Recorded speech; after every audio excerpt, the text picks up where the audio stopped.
ഉപതെരഞ്ഞെടുപ്പിന് പിന്നാലെ കോൺഗ്രസിൽ ഭിന്നത പുകയുന്നു. തെരഞ്ഞെടുപ്പിൽ തനിക്ക് മാത്രം ചുമതല നൽകിയില്ലെന്ന അതൃപ്തി പരസ്യമാക്കി ചാണ്ടി ഉമ്മൻ രംഗത്തെത്തി. പുനഃസംഘടനയിൽ എല്ലാവരെയും ചേർത്ത് പിടിക്കുന്ന നേതൃത്വം വരണമെന്നും ചാണ്ടി ഉമ്മൻ പറഞ്ഞു. കോൺഗ്രസ് നേതൃത്വത്തെയാണ് പരാതി അറിയിക്കേണ്ടതെന്നായിരുന്നു രാഹുൽ മാങ്കൂട്ടത്തിലിന്റെ പ്രതികരണം. പുനഃസംഘടനയിൽ മറുപടി പറയേണ്ടത് കെ സുധാകരനാണെന്ന് വി.ഡി. സതീശനും നേതൃമാറ്റ ചർച്ച നടന്നിട്ടില്ലെന്ന് രമേശ് ചെന്നിത്തലയും പറഞ്ഞു. അല്ല, പാലക്കാട്ടെ ഉപതെരഞ്ഞെടുപ്പുമായിട്ട് അതിനെ കണക്ട് ചെയ്യേണ്ട കാര്യമില്ല. ഞാൻ ആ സമയത്ത് ചർച്ച ചെയ്യാതിരുന്നൊരു കാര്യമാണ്. എല്ലാവർക്കും ചുമതല കൊടുത്തിരുന്നു, എനിക്കൊഴിച്ചു. അതെന്താണ് എന്നെനിക്കറിയില്ല. അത് ഞാൻ കൂടുതൽ അതിലൊരു ചർച്ചയ്ക്ക് തയ്യാറല്ല. അതുകൊണ്ടാണ് പാർട്ടി വിളിക്കുമ്പോൾ പോകണം എന്നൊരു നിലപാടിലേക്ക് ഞാൻ പോകും. ഇല്ല, എന്നോടാരും അങ്ങനെ ഒരു പരാതി പറഞ്ഞിട്ടില്ല. പിന്നെ ആ പരാതി പറയേണ്ടതും കേൾക്കേണ്ടതുമായിട്ടുള്ള പദവിയിലല്ലോ ഞാനിരിക്കുന്നത്. ഞാനൊരു സ്ഥാനാർത്ഥി മാത്രമാണ്. അല്ല, എനിക്ക് അദ്ദേഹത്തോട് യാതൊരു ഭിന്നതയില്ല. അത് ഞാൻ ഏറ്റവും ബഹുമാനിക്കുന്ന സാറിൻ്റെ മകൻ എന്നുള്ള ബന്ധം മാത്രമല്ല, എനിക്ക് ഏറ്റവും പ്രിയപ്പെട്ട എൻ്റെ സഹോദര തുല്യനായിട്ടുള്ള ആളാണ് അദ്ദേഹം.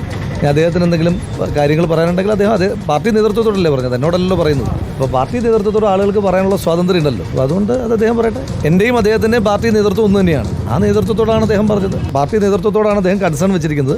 ആ കൺസേണിൻ്റെ മറുപടിയും പാർട്ടി നേതൃത്വത്തിൽ നിന്നാണ് ഉണ്ടാകേണ്ടത്. ഞാൻ നേതൃത്വത്തിലുള്ള ഒരാളല്ല.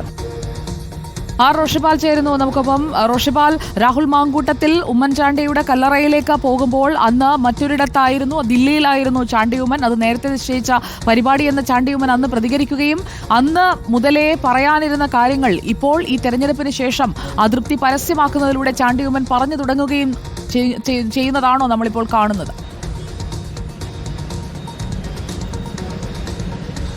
സുജയ, പാലക്കാട് ഉപതെരഞ്ഞെടുപ്പിന്റെ പ്രചാരണ ഘട്ടത്തിൽ തുടക്കത്തിൽ ചാണ്ടി ഉമ്മൻ അതൃപ്തി പ്രകടിപ്പിച്ച് മാറി നിൽക്കുകയായിരുന്നു. പിന്നീട് നമുക്കറിയാം, സംഘടനാ ചുമതലയുള്ള AICC ജനറൽ സെക്രട്ടറി KC വേണുഗോപാലിന്റെ നിർദ്ദേശത്തെ തുടർന്നാണ് പ്രചാരണത്തിനെത്തുന്നത്. ഏതാണ്ട് 2 ദിവസം പാലക്കാടുണ്ടായിരുന്നു. മറ്റു ദിവസങ്ങളിൽ വയനാടും ചേലക്കരയിലും പിന്നീട് മഹാരാഷ്ട്രയിലും തെരഞ്ഞെടുപ്പ് പ്രചാരണത്തിൽ ചാണ്ടി ഉമ്മൻ സജീവമായിരുന്നു. പാലക്കാട്ടെ അസാന്നിധ്യം ചർച്ചയായതിന് പിന്നാലെയാണ് KC വേണുഗോപാൽ ഇടപെട്ടത്. നേരത്തെ യൂത്ത് കോൺഗ്രസിന്റെ സംഘടനാ തെരഞ്ഞെടുപ്പുമായി ബന്ധപ്പെട്ട് ചില അസംതൃപ്തി, ഷാഫി പറമ്പിലുമായുള്ള ചില തർക്കങ്ങളുണ്ടായിരുന്നു. ആ തർക്കങ്ങളുടെ തുടർച്ചയായിട്ടാണ് പിന്നീട് ഈ പാലക്കാട് തെരഞ്ഞെടുപ്പിൽ നിന്നും ചാണ്ടി ഉമ്മൻ മാറി നിന്നത് എന്ന ഒരു അഭിപ്രായവും ഉണ്ടായിരുന്നു. ഏതായാലും അതൊക്കെ കഴിഞ്ഞു. അന്ന് പരസ്യ പ്രതികരണം ഉണ്ടായിരുന്നില്ല. പിന്നീട് ഇപ്പോൾ ഇങ്ങനെ ഒരു പ്രതികരണം നടത്തുന്നതിൻ്റെ കാരണം വ്യക്തമല്ല. പക്ഷേ ഈ സംഘടനാ തെരഞ്ഞെടുപ്പ് കോൺഗ്രസിൽ നടക്കാനിരിക്കെ ഇവിടെ കെ സുധാകരൻ തന്നെ ഈ പദവിയിൽ തുടരട്ടെ എന്നും അതിനൊപ്പം ഉമ്മൻചാണ്ടിക്കൊപ്പം നേരത്തെ ഉണ്ടായിരുന്ന പലരെയും മാറ്റി നിർത്തുന്നതിനുള്ള വലിയ അസംതൃപ്തിയുമുണ്ട്. തിരുവനന്തപുരത്ത് MA ലത്തീഫ് KPCയുടെ സെക്രട്ടറി ആയിരുന്നു. പിന്നീട് നടപടി സസ്പെൻഷൻ വന്നു, പുറത്തായി, തിരിച്ചെടുത്തു, വീണ്ടും ആ സസ്പെൻഷനിലേക്ക് പോകുന്ന ഒരു സാഹചര്യം ഉണ്ടായിരുന്നു. അങ്ങനെ ഉമ്മൻചാണ്ടിയുടെ വിശ്വസ്തരായ പലരെയും പാർട്ടി ബോധപൂർവ്വം മാറ്റി നിർത്തുന്നു എന്ന അഭിപ്രായവും പരാതിയൊക്കെ ഉണ്ട്.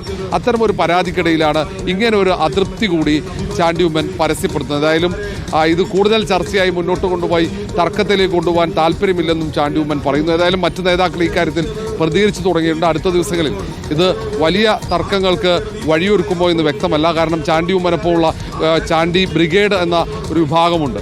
അവർ ഏത് തരത്തിലാണ്, കാരണം A ഗ്രൂപ്പിൻ്റെ പിതൃത്വവുമായി ബന്ധപ്പെട്ട വലിയ തർക്കങ്ങളും അതിൻ്റെ പിന്മുറക്കാർ ആരാണെന്നതിനെ ചൊല്ലിയും ആരാണ് ഇനി ലീഡർഷിപ്പ് ഏറ്റെടുക്കുക എന്നതിനെ ചൊല്ലിയുള്ള ആശയക്കുഴപ്പം നിലനിൽക്കുന്നുണ്ട്. അതിനിടയിലാണ് ഇത്തരം പ്രസ്താവനകൾ ചാണ്ടി ഉമ്മൻ ഉന്നയിക്കുന്നതും. അതുകൊണ്ട് ഇനി അത് പിന്തുടർന്ന് കൂടുതൽ നേതാക്കൾ പുറത്തേക്ക് വരുമോ, രംഗത്തേക്ക് എത്തുമോ എന്നതാണ് ഏറ്റവും പ്രധാനപ്പെട്ട കാര്യം.